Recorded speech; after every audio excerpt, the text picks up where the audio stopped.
नमस्कार. स्मृतिगंध प्रस्तुत ग्लॅमर गाथाच्या आजच्या या भागात मी मधुरा तुमच्या सगळ्यांचं स्वागत करते. भारताच्या आधुनिक सांस्कृतिक इतिहासात अशी काही व्यक्तिमत्व आहेत की ज्यांची उंची मोजायला सुद्धा शब्द कमी पडतात.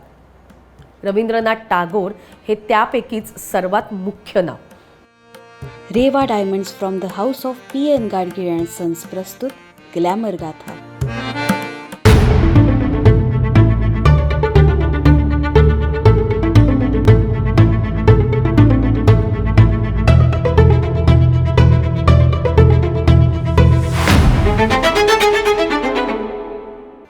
एकाच व्यक्तीमध्ये कवी, लेखक, नाटककार, संगीतकार, चित्रकार, शिक्षणतज्ज्ञ, तत्ववेत्ता आणि सामाजिक विचारवंत एवढ्या सगळ्या भूमिका सामावलेल्या होत्या. पण त्यांच्या या प्रतिमेमागे अर्थातच बऱ्याच गोष्टी आहेत. टागोरांचं बालपण हे काही सामान्य नव्हतं. ते 14 भावंडांमध्ये सगळ्यात लहान होते. पण घरातली कडक शिस्त, त्यात आईचं लवकर झालेलं निधन आणि वडिलांचा बहुतेक वेळ हा परदेश दौऱ्यावरच जात असल्यामुळे रवींद्रनाथ प्रचंड एकटेपणात वाढले. मात्र कदाचित या एकटेपणामुळेच त्यांच्यातली निरीक्षण शक्ती वाढली असावी आणि त्यांच्या या कविता म्हणजे त्या एकटेपणाचंच एक रूप असाव्यात. त्यांनी एकदा लिहिलं होतं की मी माणसांमध्ये वाढलो नाही, तर मी वाढलो ते म्हणजे विचारात. बऱ्याच लोकांना असं वाटतं की गुरुदेव हा त्यांना दिलेला सन्मान आहे, पण त्यामागे एक वेगळाच किस्सा आहे. तेव्हाच्या दरबारात टागोर एकदा कविता वाचत होते आणि श्रोत्यांमध्ये एक ब्रिटिश अधिकारी आला होता.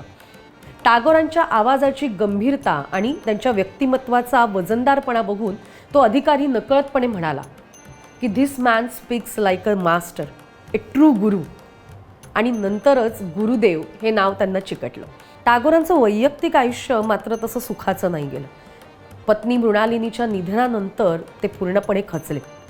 त्यांनी डायरीत लिहिलंय की जीवनाचा पेला आज रिकामा झाला, पण कदाचित या रिकाम्या पेल्यातूनच नवीन कविता जन्माला येईल आणि हे मला पहिल्यांदा कळलं. या दुःखातूनच गीतांजलीसारखं कालातीत साहित्य जन्माला आलं असावं. गीतांजलीचं इंग्रजी भाषांतर त्यांनी काही स्वतः केलं नाही, तर मूळ कविता त्यांनी इंग्लिशमध्ये अगदी खडबडीत पद्धतीने अनुवादित केली. पण त्यांना कारण की साहित्यिक इंग्रजीची अशी पॉलिश शैली काही येत नव्हती. W.B. येट्स आणि इतरांनी जेव्हा या कविता हातात घेतल्या तेव्हा ते म्हणाले की या साध्या भाषेतल्याच कविता ज्या उंचीवर पोचतात ती कोणतीही शब्दकळा पोचवू शकत नाही. आणि त्यांच्या कौतुकामुळेच या कवितांचा प्रसार झाला आणि 1913ला रवींद्रनाथ नोबेल विजेते ठरले. बऱ्याच जणांनाही माहिती नाही आहे की टागोरांनी फक्त भारताचंच राष्ट्रगीत नाही तर अजून 2 राष्ट्रगीतांना सुद्धा प्रेरणा दिली. त्यांनी भारताचं जनगणमनही लिहिलंच, पण त्याचबरोबर बांगलादेशचं आमार शोनार बांगला हे सुद्धा लिहिलं आणि श्रीलंकेचं राष्ट्रगीत हे सुद्धा ओरिजिनल कंपोजिशनवरच आधारित आहे. ही एकमेव व्यक्ती म्हणायला पाहिजे की ज्यांच्या लेखनाने 3 देशांच्या राष्ट्रगीतांवरती छाप पडली. शांतिनिकेतन उभारण्यामागे त्यांची हट्टी वृत्ती कारणीभूत होती असं म्हणतात. त्यांचा ब्राह्मो समाजातील, त्या कुटुंबातील आणि ब्रिटिशांच्या शिक्षण पद्धतीचा तीव्र विरोध होता. ते म्हणायचे की पुस्तकावरती कमी भर हवा आणि अनुभवावरती जास्त हवा. म्हणूनच त्यांनी विद्यार्थ्यांना कुठलाही युनिफॉर्म ठेवला नाही, बंदिस्त खोलीत वर्ग ठेवले नाहीत, तर झाडाखाली त्यांनी मुलांना शिक्षण दिलं. त्या काळी अर्थातच हे वेडसर वाटायचं, पण आज जगभरातील ओपन लर्निंग किंवा एक्सपेरिमेंटल लर्निंग या सगळ्या संकल्पनांचा उगम प्रत्यक्षात टागोरांकडेच आहे. साल उजाडलं 1919, जालियनवाला बाग हत्याकांड. शेकडो लोकांची नाहक हत्या झाली. ब्रिटिशांनी टागोरांना सर ही नाईटहूड पदवी दिली होती, पण हा प्रसंग ऐकल्यानंतर त्यांनी या पदवीचा त्याग केला. त्यावेळेला ते म्हणाले की ह्या क्षणी हा सन्मान धारण करणं म्हणजे खरंच रक्ताने माखलेली वस्त्र अंगावर ठेवण्यासारखं आहे. एका जगप्रसिद्ध कवीचा हा राजकीय निर्णय जगभरात उलथापालथ करून गेला. 63व्या वर्षी टागोर अपघाताने चित्रकार झाले. एकदा कागदावरती शाई पसरली आणि एक डाग पडला आणि तेव्हा त्यांना अचानक कळलं की हा डागही चित्र होऊ शकतो, कला बनू शकतो. आणि मग पुढे त्यांनी शेकडो चित्र काढली, कुठलंही ट्रेनिंग नसताना. आणि आज ती चित्र जगभरातील म्युझियममध्ये सुद्धा लावली जातात. त्यांच्या शेवटच्या वर्षात त्यांनी एक प्रश्न विचारला, where is the mind is without fear. जगात एवढ्या वेदना का? सौंदर्य पुरेसं नाही का?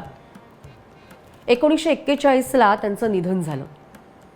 पण त्यांची ओळख कवी म्हणून नाही तर जगाला नैतिक, सौंदर्यपूर्ण आणि व्यापक दृष्टिकोन देणारी व्यक्ती म्हणूनच राहिली. रवींद्रनाथ टागोर हे केवळ साहित्यिक नव्हते, तर त्यांनी एक पूर्णपणे सांस्कृतिक अधिष्ठान भारताला दिलं.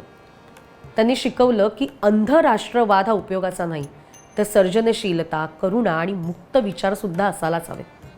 भीतीपासून नव्हे तर स्वातंत्र्यामधनंच कल्पना जन्माला येतात. आणि आजही त्यांचा प्रश्न आपल्याला लागू पडतो. मनात जर भीती नसेल तर तू किती मोठ्या उंचीवरती उभा राहू शकशील. गीतांजली, देवदास, काबुलीवाला, चोखेरबाली हे असं लोकप्रिय साहित्य आणि रवींद्र संगीतसारखी लोकप्रिय गीते आपल्याला देणाऱ्या रवींद्रनाथ टागोर यांना स्मृतिगंधचं अभिवादन. तुम्हाला आजचा एपिसोड कसा वाटला आम्हाला जरूर कळवा आणि स्मृतिगंधला जरूर सबस्क्राईब करा.